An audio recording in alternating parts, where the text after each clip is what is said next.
નમસ્કાર. આપણે હમણાં જોયું કે ગયા વીકમાં આરબીઆઈએ રેપો રેટ છે એ 40 બેઝિસ પોઈન્ટ છે એ વધાર્યો. એટલે કે પહેલાં જે રેપો રેટ હતો 4%, તે વધીને હવે થઈ ગયો છે 4.40%. હવે સૌથી પહેલાં આપણે સમજીએ બેઝિસ પોઈન્ટ એટલે શું.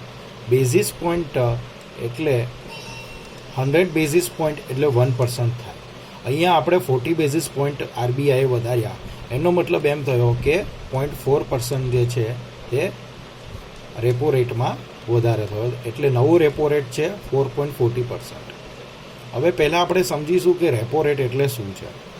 રેપો રેટ એટલે આરબીઆઈ છે એ બેંકને મની આપે છે, એટલે કે પૈસા આપે છે બેંક, જેથી કરીને તે પૈસા લોકોને આપી શકે એઝ અ લોન, કે પછી કોઈ ડિપોઝિટમાં કોઈ દિવસ ડિફિસિટ આવી હોય તો એ રીતે આપી શકે છે. બેંક એ પૈસાનો ઉપયોગ એ પોતાના ઓપરેશન્સ માટે કરતું હોય છે, જે આરબીઆઈ પાસેથી લેતું હોય છે. હવે તે પૈસા બેંકને આરબીઆઈ પાસેથી લેવા માટે એને એક ઇન્ટરેસ્ટ રેટ એટલે પર્સન્ટેજ અમુક વ્યાજ આપવું પડતું હોય છે, જેને આપણે રેપો રેટ કહીએ છીએ. હવે એ બેંકની એક કોસ્ટ થઈ. કઈ રીતે કે તેને સમજી લો કે 100 રૂપિયા આરબીઆઈ પાસેથી લેવાના હોય છે, તો એ 100 રૂપિયા લેવા માટે તેને એના ઉપર 4 રૂપિયા ને 40 પૈસા વ્યાજ આપવું પડતું હોય છે. તો આ સિમ્પલ છે રેપો રેટ. હવે બીજી એક વસ્તુ આપણે સમજીએ, જેને કહેવાય છે કે CRR, એટલે કે કેશ રિઝર્વ રેશિયો. હવે આ કેશ રિઝર્વ રેશિયો શું છે સમજી લો કે આ આપણી બેંક છે, જેમ કે SBI છે, બેંક ઓફ બરોડા છે, કે કોઈ પણ બેંક છે, અને આરબીઆઈને અમુક રૂલ પ્રમાણે બેંકને આરબીઆઈના તિજોરીમાં અમુક પૈસા જમા રાખવા પડતા હોય છે, જેને કેશ રિઝર્વ રેશિયો કહીએ છીએ. માની લો કે બેંક પાસે ડિપોઝિટ છે કે 1000 રૂપિયા ડિપોઝિટ છે, બરાબર છે. આ એની ડિપોઝિટ છે જો ટોટલ, જે આપણા જેવા લોકોએ જમા કરાવેલી હોય છે બેંકની અંદર. હવે કેશ રિઝર્વ રેશિયો એટલે કે આ ડિપોઝિટના અમુક પર્સન્ટેજ એને આરબીઆઈની તિજોરીમાં રાખવા પડતા હોય છે. હવે આ અત્યારે 50 બેઝિસ પોઈન્ટ વધ્યો છે. 50 બેઝિસ પોઈન્ટ એટલે પહેલાં 4 હતો, એ વધીને 4.50% થયો છે.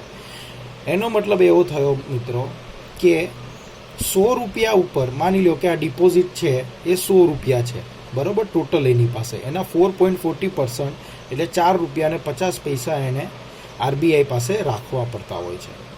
આ CRR ઉપર બેંકને કોઈ પણ પ્રકારનું વ્યાજ નથી મળતું દોસ્તો. આ એક રૂલ છે ગવર્મેન્ટની પોલિસી પ્રમાણે, જે પ્રમાણે તે લોકોને બેંકવાળાને આરબીઆઈ પાસે રાખવા પડતા હોય છે.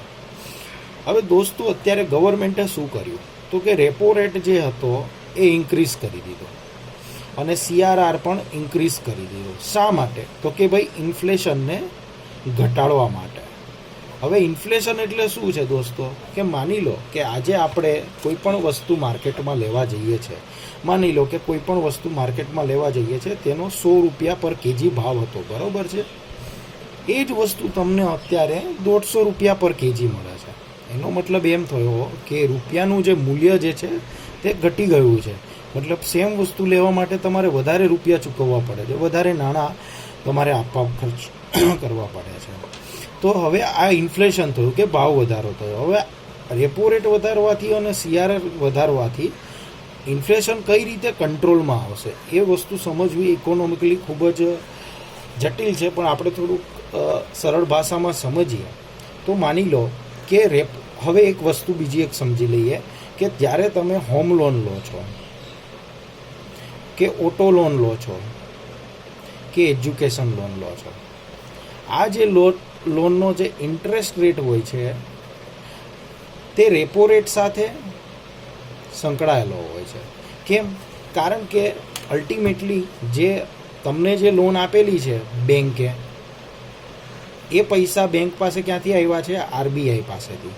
ઓકે, તો હવે બેંક શું કરશે? આપણે સિમ્પલ ભાષામાં સમજીએ. બેંકે માની લો આરબીઆઈ છે આને 100 રૂપિયા આપે છે, માની લો કે બેંકને, બરાબર છે. પણ બેંકને શું કરવું પડતું હોય છે, આને જેમ આગળ જણાવ્યું તેમ પ્રમાણે 4.40% રેપો રેટ એટલે ઇન્ટરેસ્ટ રેટ આપવો પડતો હોય છે. તો આ જે ₹4.40 જે થયા એ બેંક માટે શું થયું, એક કોસ્ટ થઈ ગઈ. ઓકે, હવે સિમ્પલ માની લો કે આ ₹4.40 એ કોસ્ટ થઈ ગઈ. હવે આ જ ₹100 બેંકને જો આપણા જેવા વ્યક્તિને આપવા હોય તો બેંક શું કરશે, ₹4.40 આપણી પાસે તો ચાર્જ કરશે જ, પ્લસ એ શું કરશે, એ પોતાનો એક માર્જિન મતલબ કે એનો એક પ્રોફિટ જે કહેવાય, કારણ કે બેંકને પણ અલ્ટિમેટલી કમાવવું હોય છે, તો એ શું કરે છે, એ પોતાનો માર્જિન એટલે કે એને સ્પ્રેડ કહેવાય, એ પોતે એડ કરતું હોય છે. સ્પ્રેડ ડિપેન્ડ હોય છે અલગ અલગ બેંક ટુ બેંક, એના ટોટલ કોસ્ટ ઉપર ને એ રીતે હોય છે. એનું એક મોટું કેલ્ક્યુલેશન છે, આપણે ફરીથી ક્યારેક સમજીશું. પણ અત્યારે અન્ડરસ્ટેન્ડિંગ માટે આપણે સમજીએ કે એક રેપો રેટ પ્લસ સ્પ્રેડ અને પ્લસ એક સ્ટ્રેટેજિક પ્રીમિયમ ને ઘણી બધી વસ્તુ હોય છે, પણ આપણે પછી સમજીશું. તો અત્યારે ખાલી એમ સમજીએ રેપો રેટ અથવા સ્પ્રેડ હોય છે, બરાબર.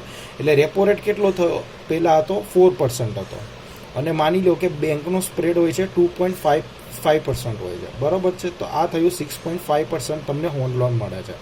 પણ હવે માની લો કે રેપો રેટ અત્યારે વધીને 4.40% થયો છે અને સ્પ્રેડ છે એ માની લો કે 2.5% જ છે, બરાબર છે. તો અત્યારે આ પહેલાં 6.5% જે તમે ઇન્ટરેસ્ટ ચૂકવતા હતા એની જગ્યાએ 6.9% ઇન્ટરેસ્ટ તમારે બેંકને આપવું પડે છે. એના કારણે શું થયું, તમારો ઇન્ટરેસ્ટ રેટ વધી ગયો. એટલા માટે કે જે તમારી home loan, auto loan, education લોનના જે ઇન્ટરેસ્ટ હતા એ વધી ગયા અને તમારી લોન થઈ ગઈ મોંઘી. હવે ઇન્ફ્લેશન અને લોન મોંઘી થઈ એને શું લેવા દેવા છે, આ વસ્તુ સમજીએ. હવે લોકો શું કરતા, સમજી લો કે ઇન્ટરેસ્ટ રેટ ઓછો હતો, બરાબર છે. ઇન્ટરેસ્ટ રેટ જે છે એ ઓછો હતો, લો હતો. તો એના કારણે શું હતું, લોકો જે છે ઓટો મતલબ કે કાર છે, ઓકે, પછી હોમ છે કે પછી મોબાઈલ, ટીવી, આ જે ચીજ વસ્તુઓ જે લોન ઉપર મળતી હોય છે તે લોકો વધુને વધુ ખરીદતા, વધુને વધુ લોકો શું કરતા, ખરીદતા. એના કારણે શું થતું હતું કે લોકો વધારે ને વધારે પૈસા, ડિમાન્ડ વધી જતી હતી માર્કેટમાં આ બધી વસ્તુઓની. હવે સિમ્પલ વસ્તુ ઇકોનોમિકલી કહું તમને તો કોઈ પણ વસ્તુની જ્યારે ડિમાન્ડ વધે છે ઇકોનોમિકલી, ત્યારે તેની પ્રાઇસ બી શું થાય છે, હાઈ થતી હોય છે. ડિમાન્ડ વધી એની પ્રાઇસ હાઈ થાય છે. પ્રાઇસ હાઈ થાય છે એટલે શું થાય છે કે કોઈ પણ એક વસ્તુ લેવા માટે જે તમે પૈસા આપો છો એ પણ તમારે વધારેના વધારે ચૂકવવા પડતા હોય છે. અને આના કારણે શું થાય છે કે ઇન્ફ્લેશન વધે છે. હવે સેમ વસ્તુ આપણે સમજીએ કે ઇન્ટરેસ્ટ રેટ હવે થોડો હાઈ થશે, વધશે. તો એના કારણે શું થશે કે જે આ વસ્તુઓ જે નોન અસેન્શિયલ આપણે કહીએ, નોન અસેન્શિયલ્સનો મતલબ થયો કે જેના વગર આપણે જીવી પણ શકીએ છીએ. મતલબ એવો મતલબ નથી કે તમારી પાસે અત્યારે સમજો ઘર નથી પણ તમે એક રેન્ટ ઉપર પણ લઈ શકો છો. તમારી પાસે માની લો કે આજે કોઈ latest update technology high mobile વગર પણ તમે થોડો સસ્તો મોબાઈલ કે સસ્તું ટીવી કે સસ્તું ગાડી તમે ખરીદી શકો છો. હવે નોન અસેન્શિયલ વસ્તુઓ જે છે એના પર લોન મોંઘી થવાને કારણે લોકો શું કરશે, લોકો ઓછા પૈસા ખર્ચ કરશે. શું કરશે, મની જે છે ઓછી એ લોકો ખર્ચશે. હવે જ્યારે પૈસા ઓછા ખર્ચે એટલે શું થાય કે પૈસા ઓછા ખર્ચે એટલે એ લોકો પાસે મની લોકો પાસે રહે અને એ લોકો શું કરે, એ મનીને બેંકમાં ટ્રાન્સફર કરી દે. હા, તમે લોકો એમ પણ કહેશો કે એ લોકો ઇન્વેસ્ટ પણ કરી શકે છે, પણ એ વસ્તુ થોડી અલગ છે, આપણે ફરી સમજીશું. પણ આજના ઉદાહરણ સ્વરૂપે સમજો કે લોકો શું કરશે, એ મનીને બેંકમાં મૂકી રાખશે કે એમના સેવિંગ તરીકે સેવિંગ વધારે કરવા મળશે. હવે આનાથી શું થશે, હવે આપણે સમજીએ કે બેંક પાસે, આ જે બેંક છે એની પાસે ડિપોઝિટ વધારે આવશે.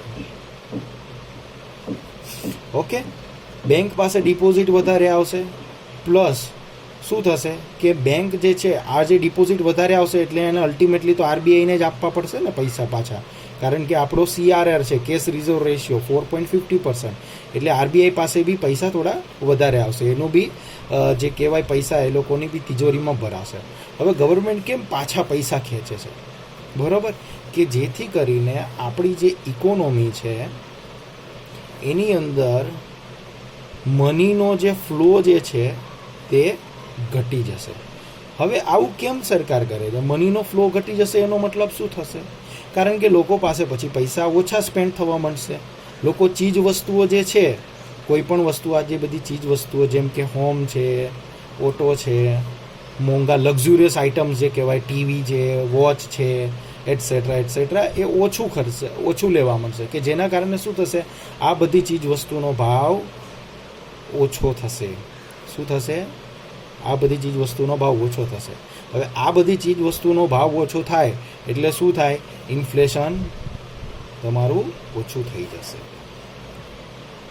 તો આપણે વ્યવસ્થિત અહીંયા સમજી ગયા છે કે કઈ રીતે રેપો રેટ અને CRR વધારવાથી ઇન્ફ્લેશનને ઇકોનોમિકલી આપણે ઘટાડી શકીએ છીએ.